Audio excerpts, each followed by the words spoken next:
Welcome to BS academy. BS একাডেমিতে সবাইকে স্বাগত জানাই। আজকে আমরা পড়ব ভারতের ইতিহাস অর্থাৎ ইন্ডিয়ান হিস্ট্রির একটি বিশেষ অংশ ইন্ডিয়ান ন্যাশনাল মুভমেন্ট বা আইএনএম থেকে। তো আইএনএমটা কতটা গুরুত্বপূর্ণ সেটা আগে তোমরা জেনে নাও। যে কোনো কম্পিটিটিভ এক্সাম দেওয়ার আগে তোমাদের যে সাবজেক্টটা খুবই ভালো করে পড়তে হবে সেটা হচ্ছে ইতিহাস। এবং আমাদের সবাইকার জানা উচিত যে আমাদের ইতিহাস কি ছিল, আমাদের ভারতবর্ষের ইতিহাস কি ছিল। তো আজকে আমরা পড়ব ইন্ডিয়ান ন্যাশনাল মুভমেন্ট বা আইএনএম। এই ইন্ডিয়ান ন্যাশনাল মুভমেন্ট বা আইএনএম থেকে ডাব্লিউবিপিএসসির সবচেয়ে বেস্ট এবং আমাদের রাজ্যের মধ্যে সবচেয়ে বড় পরীক্ষা ডাব্লিউবিসিএস। তো ডাব্লিউবিসিএস এ প্রিলিমিনারিতে 50 নম্বর হিস্ট্রি থেকে থাকে, তার মধ্যে 25 নম্বর থাকে ইন্ডিয়ান হিস্ট্রি অ্যানসিয়েন্ট মেডিয়েভাল এই পার্টটা থেকে, আর 25 নম্বর শুধু থাকে ইন্ডিয়ান ন্যাশনাল মুভমেন্ট অর্থাৎ আইএনএম থেকে। তো বুঝতেই পারছো কতটা ইম্পর্টেন্স দেয় আইএনএম কে। এই সময় যত সব আন্দোলন হয়েছিল সেগুলো সম্বন্ধে আমরা জানতে পারি এবং আমাদের জানা দরকার প্রত্যেকের যে কিভাবে আমাদের স্বাধীনতা এসেছিল। ডাব্লিউবিসিএস মেন্সও 100 নম্বর হিস্ট্রি থাকে, তো হিস্ট্রিটা আমাদেরকে জানতেই হবে। তাই আজকে আমরা আইএনএম এর একদম বেসিক যে পোর্শনটা সেটা থেকে স্টার্ট করব। সেটা কি? ইন্ডিয়ান ন্যাশনাল কংগ্রেস অর্থাৎ INC, Indian national Congress INC নিয়ে আজকে আমরা একটা বেসিক ক্লাস করব। আইএনসিটা একটা হিউজ চ্যাপ্টার, খুবই বড় চ্যাপ্টার, তাই একটা ক্লাসের মধ্যে সেটা কমপ্লিট করা সম্ভব নয়। তাই আমরা পার্টে পার্টে এটা পড়াবো। দেখবো যে আইএনসির বিভিন্ন যে সেশন গুলো হয়েছিল তার মধ্যে কোনটার কি ইম্পর্টেন্স, কোথায় হয়েছিল, কে প্রেসিডেন্ট ছিল, তো সেটার এই সমস্ত গুলো আমরা আস্তে আস্তে সব ক্লাস বাই ক্লাস পড়বো।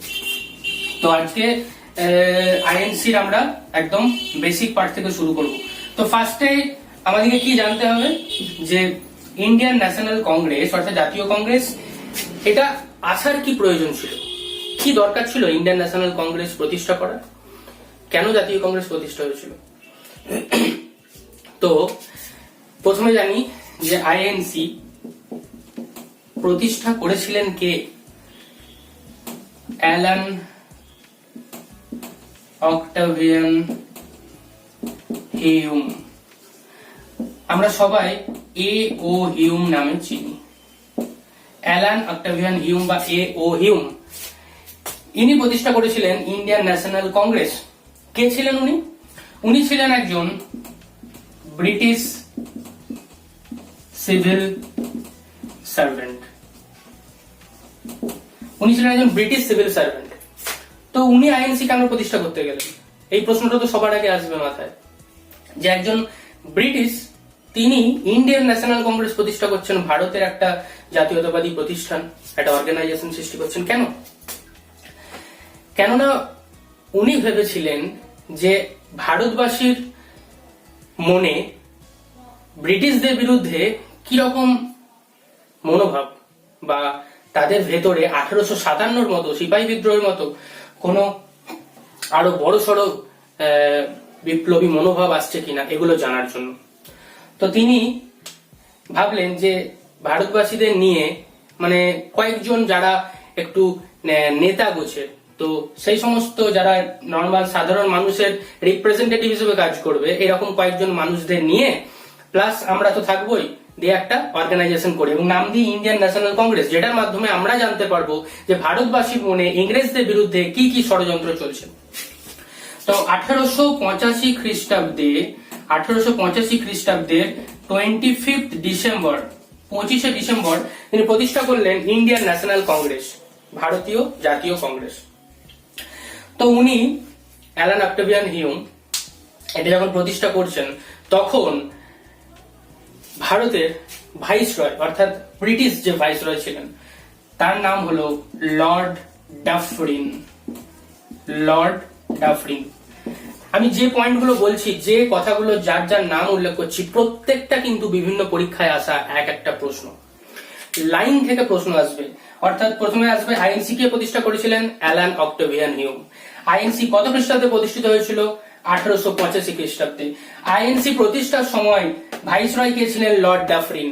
প্রত্যেকটা প্রশ্ন ডাব্লিউবিসিএস এ প্রতি বছর মানে খুবই গুরুত্বপূর্ণ প্রশ্ন, মানে এই প্রশ্নগুলো এক বছর ছাড়া ছাড়া রিপিট করে, মেন্সও আমরা পাবো, এবং আরো অন্যান্য ব্যাংকিং, রেল, সমস্ত জেনারেল স্টাডিজ এর মানে ইন্ডিয়ান হিস্ট্রির যে চ্যাপ্টার থাকে সেখান থেকে এগুলো আসে। ইন্ডিয়ান ন্যাশনাল কংগ্রেস খুবই একটা important chapter. Allan Octavian Hume 1885 খ্রিস্টাব্দের 25 ডিসেম্বর আইএনসি প্রতিষ্ঠা করলেন। লর্ড ডাফরিন ছিলেন সেই সময় ভাইসরয়। সবাই কিন্তু এই ইম্পর্টেন্ট পয়েন্টস গুলো লিখে নাও, নোট ডাউন করো। তো অ্যালান অক্টোবিয়ান হিউম প্রতিষ্ঠা করলেন আইএনসি, ইন্ডিয়ান ন্যাশনাল কংগ্রেস। এই সময় আইএনসি প্রতিষ্ঠার সময়, অর্থাৎ প্রতিষ্ঠার সময়, আইএনসি প্রতিষ্ঠার সময় secretary of state to India, secretary of state to India কে ছিলেন? Earl of Kimberley. এগুলো অনেক পরীক্ষায় আসছে প্রশ্নটা, যে যখন আইএনসি প্রতিষ্ঠা হয়েছিল তখন secretary of state of India কে ছিলেন? Earl of Kimberley. এবার সবাই লিখে নিয়েছো তো মুচ্ছি।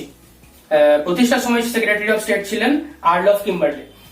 এরপর আইএনসি যে প্রতিষ্ঠা হলো, তো 1885 খ্রিস্টাব্দে 25 ডিসেম্বর এটার প্রথম সেশন বসেছিল 28 ডিসেম্বর থেকে 31 ডিসেম্বর বোম্বেতে। 28 থেকে 31 ডিসেম্বর বোম্বেতে ইন্ডিয়ান ন্যাশনাল কংগ্রেসের প্রথম সেশন বসেছিল বোম্বেতে। কোথায় বসেছিল? গোকুল দাস তেজপাল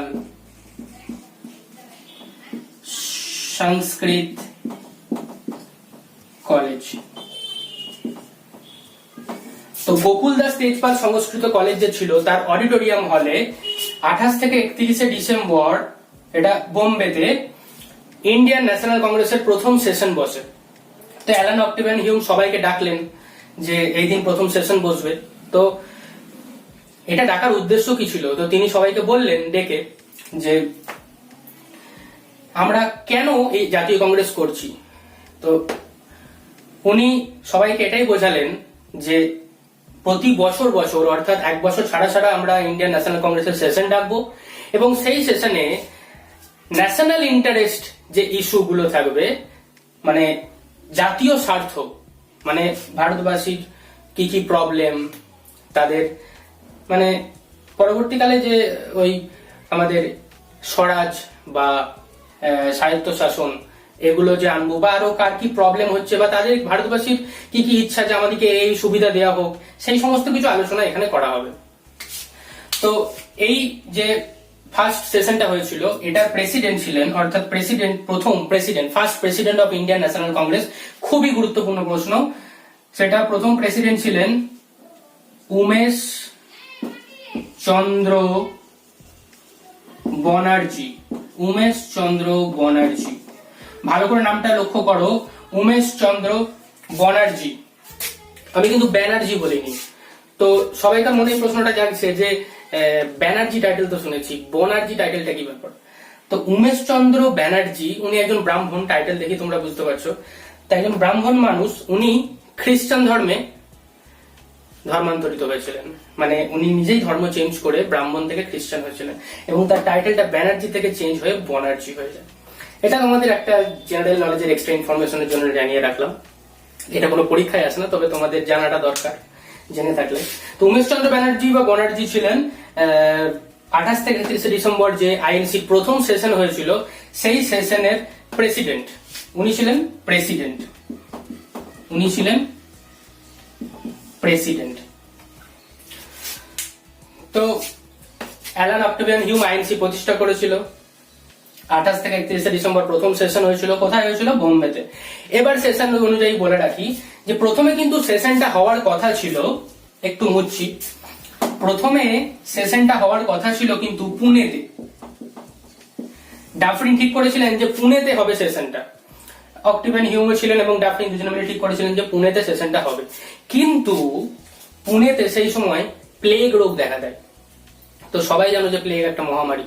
তো সেই সময় প্লেগ দেখা দেওয়ার জন্য লাস্ট মোমেন্টে এটাকে চেঞ্জ করে বোম্বেতে নিয়ে যাওয়া হয় এবং পুনেতে না হয়ে ফার্স্ট সেশনটা হয় বোম্বেতে। তো এটাও প্রশ্ন পড়ে অনেক সময় যে ফার্স্ট কোথায় হওয়ার কথা ছিল, পুনেতে, তারপর পুনেতে না হয়ে এটা বোম্বেতে হয়। তো আরো কিছু ইম্পর্টেন্ট পয়েন্টস আমি বলে দিচ্ছি। প্রত্যেকটা যে কথাগুলো বলছি প্রত্যেকটা কথা থেকে অর্থাৎ লাইন থেকে প্রশ্ন আসবে এবং তোমরা যদি সেগুলো ভালো করে দেখে যাও, বুঝে নাও, ভালো করে ক্লাসটা ফলো করো, তো তোমরা আরামসে কিন্তু উত্তরগুলো করে আসতে পারবে। তাহলে আইএনসি প্রতিষ্ঠা হলো, ফার্স্ট সেশন হলো। আচ্ছা, ফার্স্ট সেশনে আরেকটা জিনিস মিস করে গেছি, সেটা হচ্ছে 72 জন ডেলিগেটস জয়েন করেছিল। দেশের বিভিন্ন প্রান্ত থেকে 72 জন প্রতিনিধি জয়েন করেছিল ফার্স্ট সেশন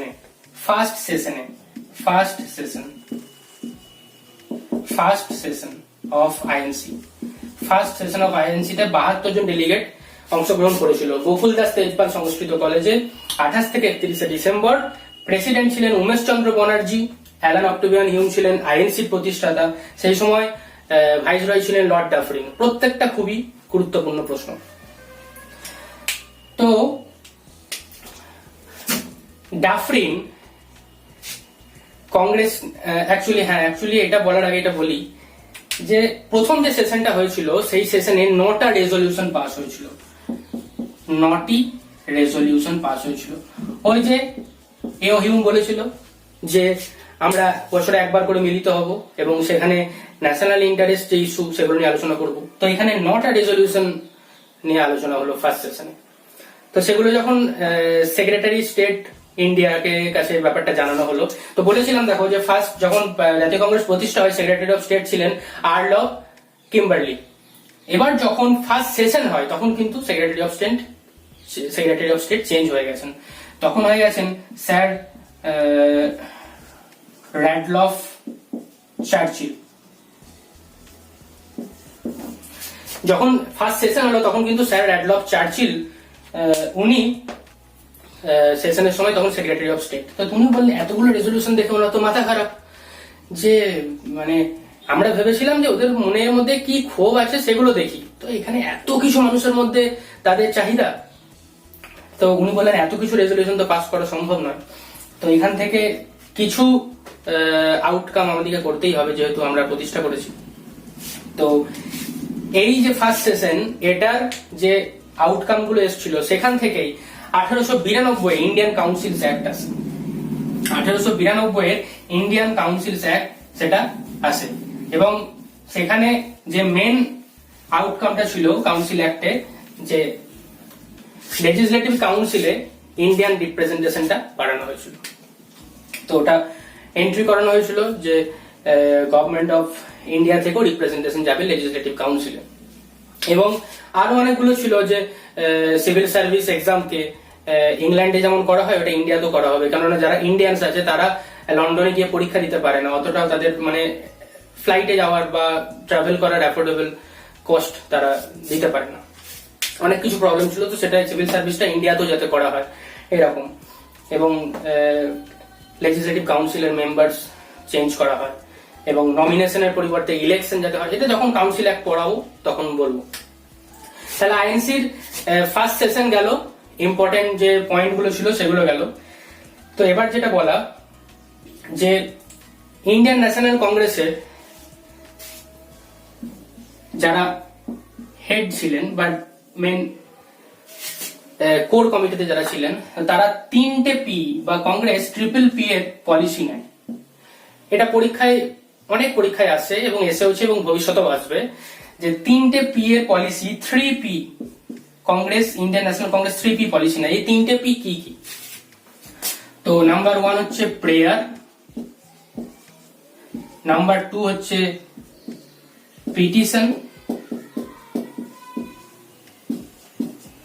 আর নাম্বার 3 হচ্ছে প্রোটেস্ট। Prayer, petition, protest. তো 3P পলিসি নেয় Indian national Congress, prayer, petition, protest. তো এই 3P পলিসি তোমরা লিখে নাও এবং এটা পরীক্ষায় আসে, জেনে রাখলে।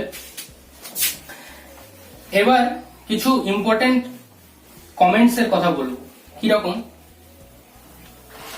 যখন 9টা রেজলিউশন এলো ফার্স্ট সেশন থেকে, তখন ডাফরিন বললেন যে মানে এত এই কয়েকজন 72 জন প্রতিনিধি ছিল, তো এই কজন মিলে এত বড় ভারতবর্ষের এত মানুষজন, তাদের সবার প্রতিনিধিত্ব এই কজন করতে পারে না। তো তাদের এই কথাটা আমরা সব মেনে নিতে পারবো না। তো উনি এই জন্য লর্ড ডাফরিন আইএনসি কে বললেন মাইক্রোস্কোপিক মাইনরিটি অফ ইন্ডিয়া। তাহলে এই প্রশ্নটা অনেক পরীক্ষায় এসেছে যে আইএনসি অর্থাৎ ইন্ডিয়ান ন্যাশনাল কংগ্রেসকে মাইক্রোস্কোপিক মাইনরিটি অফ ইন্ডিয়া কে বলেছিলেন? তো লর্ড ডাফরিন বলেছিলেন মাইক্রোস্কোপিক মাইনরিটি অফ ইন্ডিয়া। তো এটা ফার্স্ট সেশনের পরিপ্রেক্ষিতে তিনি কেন বলে দিলাম যে কেন উনি উক্তিটা করেছিলেন মাইক্রোস্কোপিক মাইনরিটি অফ ইন্ডিয়া। এরপর একটি গুরুত্বপূর্ণ থিওরি বলবো আইএনসির প্রতিষ্ঠাকে নিয়ে, সেটা হচ্ছে যে অ্যালান অক্টাভিয়ান হিউম যে প্রতিষ্ঠা করলেন। তো সবার মনে তো এই প্রশ্নটা জানছে যে একজন ব্রিটিশ অফিসিয়াল, একজন ব্রিটিশ সিভিল সার্ভেন্ট, তিনি তার মনে এত ভারতীয়দের প্রতি দরদ কি করে উঠলো যে ইন্ডিয়ান ন্যাশনাল কংগ্রেস করছেন, মানে ভারতীয় দিকে তারা সুযোগ সুবিধা দিয়ে দিচ্ছেন যে তোমরা প্রোটেস্ট করো। তো উনি একটি থিওরির কথা ভেবে এটি বলেছিলেন। সেই থিওরিটি হলো সেফটি ভালভ থিওরি। সেই থিওরিটি হলো safety valve theory. Safety valve নামটা আমরা কোথায় শুনেছি? সবচেয়ে ভালো আমরা এটা জানতে পারি, সেটা হচ্ছে প্রেসার কুকারে। প্রেসার কুকারে যে সিটি থাকে, যেটা প্রেসার কুকারে সিটি ওঠে, চারদিক থেকে স্মোকটা বেরিয়ে যায়, বাষ্পগুলো বেরিয়ে যায়। কি হয়, যখন প্রেসার কুকারের ভেতরে প্রেসারটা খুব বেশি বেড়ে যায়, তখন প্রেসার কুকারের মাথার ঢাকনার উপর একটা সিটি থাকে, যেটা নিজের থেকে উপর দিয়ে উঠে যায় এবং ভেতরের যে এক্সট্রা প্রেসার সেটা বেরিয়ে যায়। তার ফলে কি প্রেসার কুকারের ভেতরটা প্রেসারটা ঠিক থাকে এবং এটা ফেটে যাওয়া বা বাস্ট হয়ে যাওয়া থেকে বেঁচে যায়। ঠিক এই থিওরির অনুরূপে কাজে লাগালেন এও Hume safety valve theory Indian national কংগ্রেসকে। তিনি বললেন যে ইংরেজরা তো ডাইরেক্ট জানতে পারছে না ভারতীয়দের মনে কি চলছে, তাহলে ইন্ডিয়ান ন্যাশনাল কংগ্রেসকে তিনি সেফটি ভালভের মতো ইউজ করলেন। বললেন যে আইএনসি তে ভারতীয় লোকেরা থাকবে, এবার তাদের মনে কি চলছে, তারা আইএনসি তে সেশন হবে, সেখানে আলোচনা হবে যে আমাদেরকে এই সুবিধা দিতে হবে, আমাদেরকে এই লাগবে। তো আইএনসির মাধ্যমে ব্রিটিশরা সেটা জেনে যাবে। এখানে কিন্তু ইন্ডিয়ানসরা, তাহলে ইন্ডিয়ানসরা তারা কি আইএনসি তে সমস্ত কিছু বলবে, জানাবে যে আমাদের এই প্রবলেম। আইএনসির মাধ্যমে ব্রিটিশরা জেনে যাবে যে ভারতীয়দের মনে কি কি চলছে। তাহলে কি এর মাধ্যমে তাহলে আইএনসি তে যখন লোকেরা তারা প্রোটেস্ট করবে, তারা প্রেয়ার করবে, তারা চুপচাপ বসে থাকবে। আন্দোলন করা মানে তারা দেখবে যে চুপচাপ আমাদের ব্রিটিশরা ভেবেছে আমাদের কথা শুনে তারা বসে থাকবে এবং তারা আমাদের কথা শুনে যাবে এবং ওই প্রেয়ারের মাধ্যমে, পিটিশনের মাধ্যমে আমাদের আন্দোলন করবে। তো তাহলে কি সাধারণ মানুষ বুঝবে যে না, এরা আমাদের হয়ে ব্রিটিশ দিকে বলছে, তারা কাজ করছে। তাহলে যারা নেতৃত্ব আছে তাদের প্রতি সাধারণ মানুষজন একটা আস্থা পাবে যে এরা আমাদেরকে দেখছে। তাহলে কি এদের যে ক্ষোভটা ছিল, ভারতীয়দের যে রাগটা ব্রিটিশদের ওপর, সেটা অনেকটা কম হবে আইএনসির মাধ্যমে এবং ব্রিটিশরাও এই পলিসি নিয়ে একটা মানে শান্ত পরিবেশে বজায় রাখতে পারবে, যাতে 1857 মতো আবার এত বড় একটা রিভোল্ট যাতে না হয়। তো সেই ভেবে সেফটি ভালভ থিওরি কিন্তু হিউম চালু করলেন কিভাবে, আইএনসির মাধ্যমে। তো এই থিওরিটাও পরীক্ষা করা সেফটি ভালভ থিওরি কিসের সাথে যুক্ত, আইএনসি। তো তোমাদেরকে ব্যাপারটা বললাম, তো আশা করি তোমরা সবাই বুঝতে পারছো। কেউ যদি কোনো জায়গায় কিছু প্রবলেম থাকে তোমরা অবশ্যই কমেন্ট করে জানাবে যে তোমাদের এই জায়গায় বুঝতে অসুবিধা, এই পোর্শনটা বুঝতে পারেনি, এখানটা আবার বলা দরকার, বা এটার উপর ডিসকাস হোক আরো বেশি। তো সবকিছু তোমরা কমেন্ট করে জানাবে কমেন্ট বক্সে এবং আমরা সেগুলোর উপর ডিটেলসে ক্লাস আনবো এবং চেষ্টা করবো সেটা পুরোপুরি ভাবে সলভ করে দেওয়ার। তো ফার্স্ট সেশন গেল 1885-তে। তাহলে আমি একটু আইএনসি ইয়ার ওয়াইজ সব সেশন গুরুত্বপূর্ণ নয়, তবে কিছু কিছু সেশন আছে যেগুলো কিন্তু খুবই গুরুত্বপূর্ণ এবং সেগুলো আমাদেরকে জানতে হবে। তো ইয়ার, প্রেসিডেন্ট, প্লেস। তো প্রথমেই 1885 প্রেসিডেন্ট ছিল কে বলেছিলাম? উমেশ চন্দ্র ব্যানার্জি। উমেশ চন্দ্র ব্যানার্জি। প্লেস কোথায় হয়েছিল? বোম্বে। বললাম ফার্স্ট সেশন বোম্বেতে। তো জাতীয় কংগ্রেসের প্রতিষ্ঠা হলো। পরের বছর অর্থাৎ 1886-তে প্রেসিডেন্ট হলেন দাদাভাই নওরোজি। এই যে সমস্ত ব্যক্তিত্বদের নাম করছি, এনাদের সম্বন্ধে সবাইকে কিন্তু জানতেই হবে, পড়তেই হবে, তাহলে কি পুরো ব্যাপারটা খুব ভালোভাবে মাথার মধ্যে ঢুকে যাবে এবং এগুলো পরবর্তী ক্লাসে আমি সব পড়াবো। তো দাদাভাই নওরোজি। দাদাভাই নওরোজি কোথা থেকে থাকলেন? ক্যালকাটা। অর্থাৎ তখন কলকাতাকে ক্যালকাটা বলা হতো।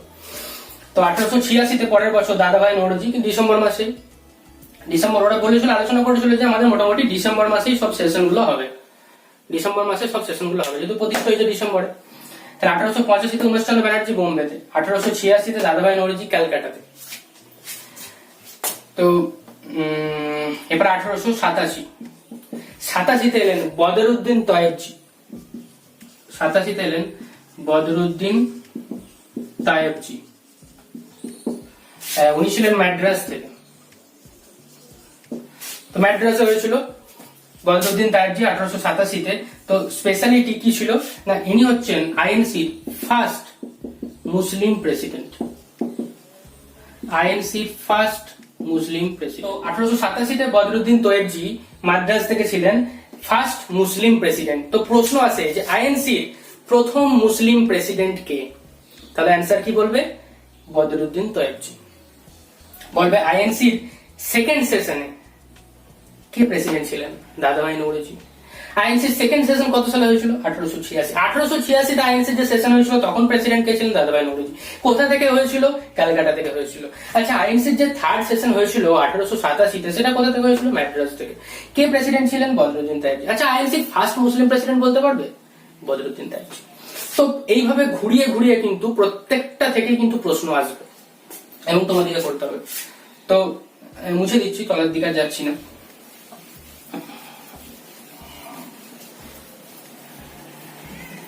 তো 85 গেল, 86 গেল, 87 গেল, এবারে আসছি 88।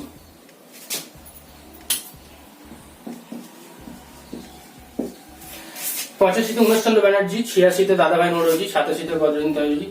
1888-তে ছিলেন প্রেসিডেন্ট ছিলেন জর্জ উলে। জর্জ উলে, ইনি ছিলেন ফার্স্ট ইংলিশ প্রেসিডেন্ট। প্রথম ইংরেজ প্রেসিডেন্ট কে ছিলেন আইএনসি? এটাও তো পরীক্ষায় আসতে পারে এবং আসে, আসতে পারে নয়, আসে এবং আসবে। 1888-তে জর্জ উলে ছিলেন প্রথম ইংলিশ প্রেসিডেন্ট এবং উনি ছিলেন এলাহাবাদ থেকে। এলাহাবাদ থেকে হয়েছিল। তো কোথায় হয়েছে? 1888-তে এলাহাবাদে জর্জ উলে ছিলেন ফার্স্ট ইংলিশ প্রেসিডেন্ট। তো প্রত্যেকটা সেশন যেগুলো বললাম প্রত্যেকটা ইম্পর্টেন্ট এই ক্ষেত্রে, যে ফার্স্ট ইংলিশ প্রেসিডেন্ট কে ছিলেন? George Yule. First Muslim president Badruddin Tyabji. তো এরকম ভাবে আমাদেরকে কিন্তু সেশন গুলো ইয়ার, প্রেসিডেন্ট, প্লেস এবং তার ইম্পর্টেন্স এইভাবে পড়তে হবে। তো এইভাবে যদি আমরা পড়ে যাই সিকোয়েন্স অনুযায়ী, এবং প্রত্যেকটা থেকে আমরা কিন্তু প্রশ্ন উত্তর করতে পারবো। 1905 প্রেসিডেন্ট ছিলেন গোপাল কৃষ্ণ গোখলে, ছিলেন বেনারস থেকে। 1905-এ গোপাল কৃষ্ণ গোখলে ছিলেন বেনারস থেকে। গোপাল কৃষ্ণ গোখলে, যাকে গান্ধীজি তার পলিটিক্যাল গুরু মানতেন, গোপাল কৃষ্ণ গোখলে। তো বেনারসে 1905 থেকে প্রেসিডেন্ট ছিলেন। এই সময় ইম্পর্টেন্স কি না, এই সময় বঙ্গভঙ্গ হয়েছিল 1905-এ। তো লর্ড কার্জন বঙ্গভঙ্গ ঘোষণা করেছিলেন এবং তার বিরুদ্ধে তীব্র অসন্তোষ প্রকাশ করেছিলেন গোপালকৃষ্ণ গোখলে, এবং এই সেশনে সেটা নিয়ে আলোচনা হয়েছিল। তো এটা গেল এর ইম্পর্টেন্স। এরপরে আসি 1906 আবার দাদাভাই নওরোজি। 1906 আবার দাদাভাই নওরোজি, এবং এটা ছিলেন ক্যালকাটা থেকে। 1906 দাদাভাই নওরোজি ক্যালকাটা থেকে আবার জাতীয় কংগ্রেসের প্রেসিডেন্ট হলেন, এবং এই যে কংগ্রেসের সেশনটা হয়েছিল এর মেন ইম্পর্টেন্স ছিল কি না, স্বরাজ। তোমরা এরপরে পড়তে গিয়ে এই টার্মটা অনেকবার শুনবে এবং এর সাথে অনেকবার তোমাদের সাক্ষাৎ হবে। স্বরাজ টার্মটা প্রথম আলোচনা হয়েছিল 1906-এর কলকাতা সেশনে দাদাভাই নওরোজি যখন প্রেসিডেন্ট ছিলেন। স্বরাজ টার্মটা প্রথমবারের জন্য এখানে উত্থাপিত হয়, যে মানে এখন থেকেই শুরু হয়ে যায় যে ভারতবাসী, স্বরাজ কথাটা এসছে মানে ভারতবাসী এবারে নিজেদের স্বাধীনতা চাইছে, মানে নিজেরা নিজেদের দেশ চালাবো। তো স্বরাজ টার্মটা প্রথম 1906-এ আসে। তো দাদাভাই নওরোজি বলতে আরেকটা কথা এটা বলে দিই, এটা খুব ইম্পর্টেন্ট তথ্য। এটা হচ্ছে 1886-তে বললাম দাদাভাই নওরোজি সেকেন্ড টাইম ছিল। 1893-এ দাদাভাই নওরোজি আবার ছিল, সেবারে ছিল লাহোর থেকে।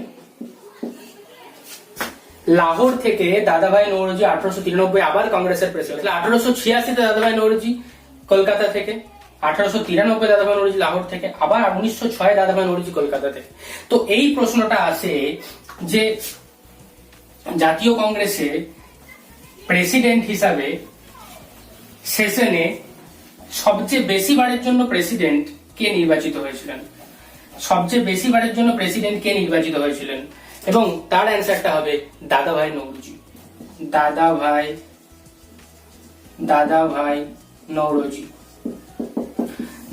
নওরোজি 3 বারের জন্য, এবং এটাই ম্যাক্সিমাম বার, সর্বোচ্চ 3 বারের জন্য তিনি প্রেসিডেন্ট হয়েছিলেন, আর কেউ কিন্তু 3 বার হয়নি। তো 1800 এটাও পরে কখন 1886-তে, 1893-এ আর 1906-এ কলকাতা, লাহোর, কলকাতা। 3 বারের জন্য দাদাভাই নওরোজি কিন্তু ইন্ডিয়ান ন্যাশনাল কংগ্রেসের প্রেসিডেন্ট হয়েছিলেন। কোথায় কোথায় থেকে হয়েছে সেটাও জেনে নিলে। তো এটাও খুব ইম্পর্টেন্ট প্রশ্ন এবং এটাও পড়ে। তো অনেক কিছু গুরুত্বপূর্ণ জিনিস আলোচনা হলো, এবং আশা করি তোমরা সবাই এগুলো খাতায় নোট ডাউন করে নিচ্ছ, এবং কিভাবে পড়তে হবে সেটাও বললাম, যে ইয়ার, প্রেসিডেন্ট, প্লেস এবং ইম্পর্টেন্স, এইভাবে তোমরা আইএনসি সেশনগুলো পড়বে। ফার্স্ট সেশন থেকে, প্রতিষ্ঠা থেকে শুরু করে first session, second session, third session, first English president, first Muslim president, এরকম ভাবে আমাদেরকে পড়তে হবে। এরপরে আমরা আরো পরবর্তী সেশনে আরো অনেক ইম্পর্টেন্ট, ইয়ংগেস্ট প্রেসিডেন্ট, গান্ধীজি কখন প্রেসিডেন্ট হলেন, নেতাজি সুভাষচন্দ্র বোস কখন প্রেসিডেন্ট হলেন, কাকে হারিয়ে হলেন, এবং প্রচুর ইন্টারেস্টিং তথ্য আছে, এবং যেগুলো পড়তে মানে দেখবে তোমাদের খুব ভালো লাগছে, এবং পড়া যখন ভালোবেসে পড়বে তখন কিন্তু তোমাদের পরীক্ষায় উত্তর করে আসতে কোন রকম প্রবলেম দেখা দেবে না। তো নেক্সট সেশনে চলে যাই, সেটা হচ্ছে 1906 দাদাভাই নওরোজি গেল। এবার 1907 এই সালটা কিন্তু খুবই গুরুত্বপূর্ণ। প্রত্যেকটা সালের অনেকগুলো দিক থেকে ইম্পর্টেন্স আছে, তার মধ্যে 1907টার কিরকম। 1907-এ প্রেসিডেন্ট ছিলেন, ভালো করে নামটা লক্ষ্য করবে, ভালো করে, রাসবিহারী ঘোষ। রাসবিহারী বলতে সাধারণত মানুষের মনে একটাই নাম গেঁথে আছে, রাসবিহারী বোস, যিনি পিএন ঠাকুর ছদ্মনামে জাপানে পালিয়ে গিয়েছিলেন, লাহোর ষড়যন্ত্র মামলার সঙ্গে যুক্ত। তো রাসবিহারী ঘোষের নাম আমরা কিন্তু সবসময় জানি, যে আজাদ হিন্দ ফৌজের দায়িত্ব গান্ধী নেতাজিকে তুলে দিয়েছিলেন। তো রাসবিহারী বোস কিন্তু নয়, রাসবিহারী ঘোষ, ইনি একজন স্বাধীনতা সংগ্রামী। তো উনি ছিলেন 1907-এ প্রেসিডেন্ট। জাতীয় কংগ্রেসের সুরাট অধিবেশন খুবই গুরুত্বপূর্ণ। 1907 খ্রিস্টাব্দে রাসবিহারী ঘোষের সভাপতিত্বে সুরাটে কিন্তু জাতীয় কংগ্রেসের সেশন হয়েছিল। এবং এই সেশনের ইম্পর্টেন্স কি? এই সেশনে জাতীয় কংগ্রেসের দুটো ভাগ হয়ে গেছিল। একটা নরমপন্থী, একটা চরমপন্থী। তো আমরা বলবো নরমপন্থী, নরমপন্থী এবং চরমপন্থী। নরমপন্থী এবং চরমপন্থী এই দুই ভাগে জাতীয় কংগ্রেস ভাগ হয়ে যায়। এটাকে ইংরেজিতে বলে চরমপন্থী মানে এক্সট্রিমিস্ট, আর নরমপন্থী মানে হচ্ছে মডারেটস।